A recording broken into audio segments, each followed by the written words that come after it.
Salut à tous et bienvenue sur ce nouvel épisode. Franchement, vous m'avez tellement demandé de faire des vidéos de crime que je me suis dit, allez Nao, aujourd'hui fais leur plaisir. Aujourd'hui, on va revenir sur l'histoire tragique de cette famille qui avait l'air parfaite en apparence. Cette histoire m'a prouvé que le dicton ton ennemi n'est jamais très loin est réel. Si c'est ta première fois ici, moi c'est Naomi et je poste une nouvelle vidéo tous les dimanches, alors abonne-toi pour ne rien rater. Sans plus tarder, on va commencer, alors prends ton thé ou ton cocktail et installe-toi confortablement.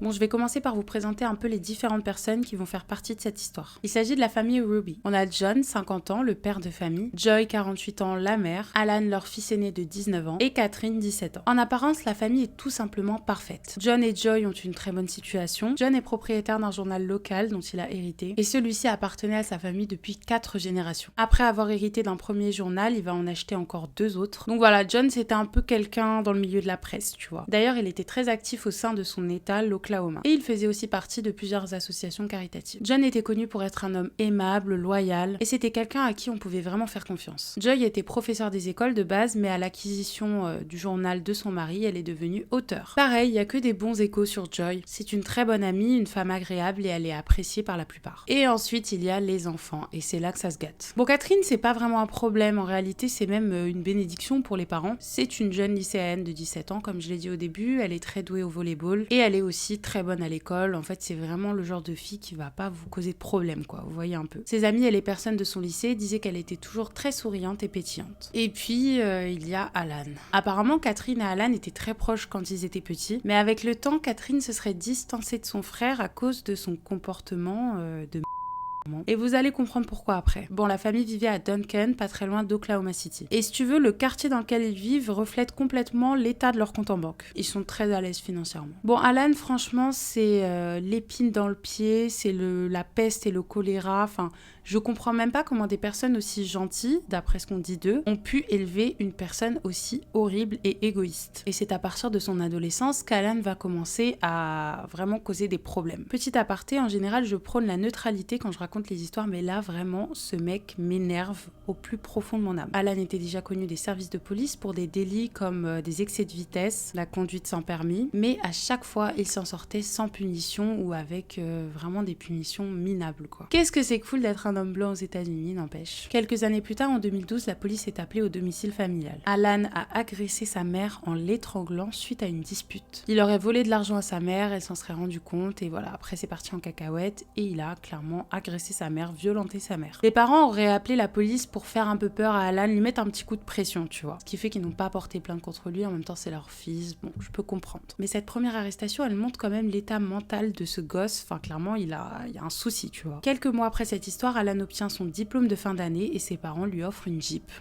Franchement, ils ont le pardon facile. Hein. Moi, t'essaies de m'étrangler, t'as ton diplôme, tu as juste le droit de rester à la maison. Hein. T'auras pas de Jeep ou je sais pas quoi. Alan était aussi connu pour être un gros mytho. Il disait qu'il était modèle photo, que c'était un super joueur de tennis. Enfin bref, il s'inventait grave des vies. Et très jeune, Alan va développer une addiction pour le shopping. Mais bien évidemment, à son âge, il ne travaille pas. Il a donc l'idée folle de créer un compte American Express avec l'identité de sa grand-mère. Et d'ailleurs, Alan est très proche de sa grand-mère. Donc encore une fois, ça montre vraiment qu'il est prêt à tout pour obtenir ce qu'il veut dans la vie, peu importe les personnes que ça met en difficulté derrière, même les personnes de sa famille. Il a ensuite commandé une carte de crédit au nom de sa grand-mère, encore une fois, avec laquelle il va se payer un séjour de 2 semaines en Europe. Sur place, bien évidemment, il va pas manger des sandwichs Sodebo, donc il va aller dans de très beaux restaurants, s'acheter des vêtements de luxe et des montres, tout ça pour la coquette somme de 80 000 $. En été 2014, il va à nouveau voler de l'argent à sa grand-mère, cette fois-ci en s'emparant de son chéquier. Avec celui-ci, il va faire plusieurs achats compulsifs pour un montant de 17 500 $. Bon, moi, petit-fils ou pas, une fois tu me voles, je te laisse le bénéfice du doute. Mais 2 fois tu me voles, je préfère même pas dire ce qui se passe. En janvier 2014, il va plaider coupable pour ses crimes. Il se retrouve donc contraint de payer un dédommagement pour sa grand-mère, ainsi que des punitions un peu reloues comme l'équivalent des tiges quoi qu'on a en France. Mais bon, à ce moment-là, Alan est mineur, donc il y a vraiment rien de sérieux. Bon, après ça, il va encore emprunter de l'argent, cette fois-ci, à ce qu'on appelle un loan shark. Un loan shark, c'est quelqu'un qui va te prêter de l'argent avec un taux ridiculeusement élevé, genre 11%, 12%. L'idée avec ces prêts, c'était de rembourser ses dettes, premièrement, premièrement, et bien évidemment de continuer à maintenir un train de vie de prince. C'est vrai que les amis d'Alan parlaient de lui comme un homme qui se vantait beaucoup, mais de l'argent que sa famille avait du coup, parce qu'en fait lui il avait rien. Apparemment il portait que des baskets Louis Vuitton et il avait toujours sa Rolex au poignet. Mais au bout d'un moment, il est temps de rembourser. Seul problème, Alan n'a pas d'argent et il va donc avoir une idée. Et si je tuais toute ma famille. Mais honnêtement, quand j'ai su pour combien de dollars il a tué toute sa famille, je me suis dit, lui, en fait, je sais pas. Mais bon, après, même si s'agissait d'1 million, tu tues pas toute sa famille, hein, on est d'accord. Tu peux juste aller travailler, quoi. Le jour du crime, il va chez ses parents. Faut savoir que l'université dans laquelle Alan réside se trouve à 2 heures en voiture. Ce jour-là, il se rend donc dans la ville de Duncan et il se souvient que son père cache un pistolet dans sa voiture. Il se rend donc sur le lieu de travail de son père John et vole son 9 mm avant de retourner à l'université. Quelques heures après, quand son père finit le travail, il s'aperçoit que son pistolet n'est plus là. Il se rend donc à la police pour signaler le vol de son arme. Et pendant qu'il fait ça, Alan retourne à Duncan. Donc en fait, il a fait Duncan...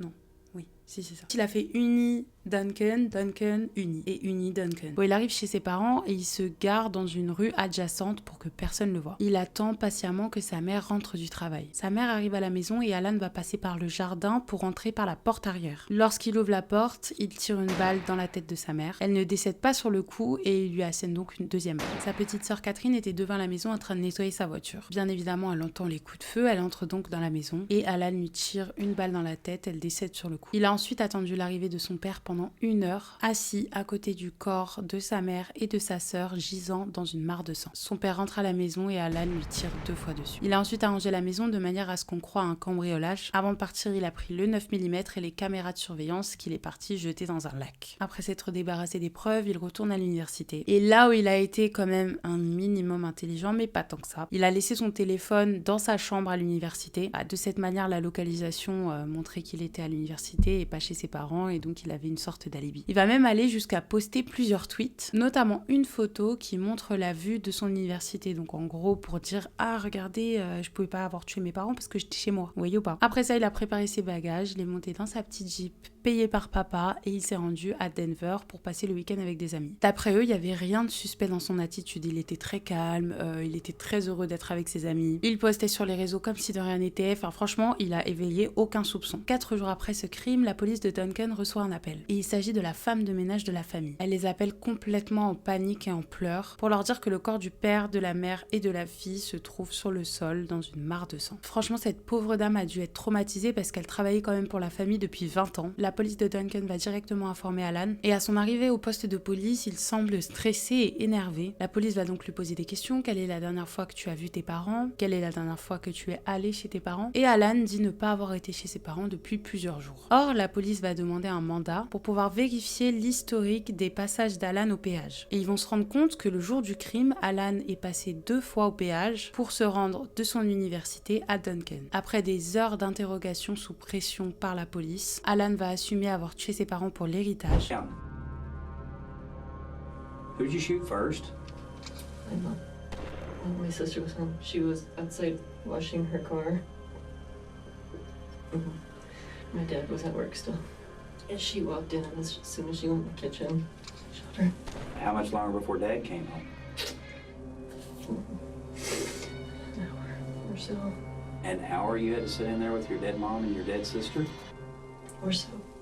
Pour rembourser ses dettes qui s'élevaient à 3000 $. C'est une blague. Honnêtement, je sais que les gens sont fous. Et du coup, je me suis dit, bon, si il veut aller jusqu'à tuer sa famille, c'est que, je sais pas, moi, il doit 100 000, 200, 300 000 $. 3000 $. Et il dit avoir tué Catherine, sa petite sœur, pour être sûr d'être le seul héritier de cet argent. Alan sera condamné à une peine de prison à vie sans possibilité de libération conditionnelle. Les seuls mots que son grand-père lui a dit sont « Que Dieu ait pitié de toi ». Bien dit, grand-père. Quelle histoire! Oh là là, franchement, c'est trop triste. Cette histoire, j'ai passé énormément de temps à scruter différents articles et différentes vidéos.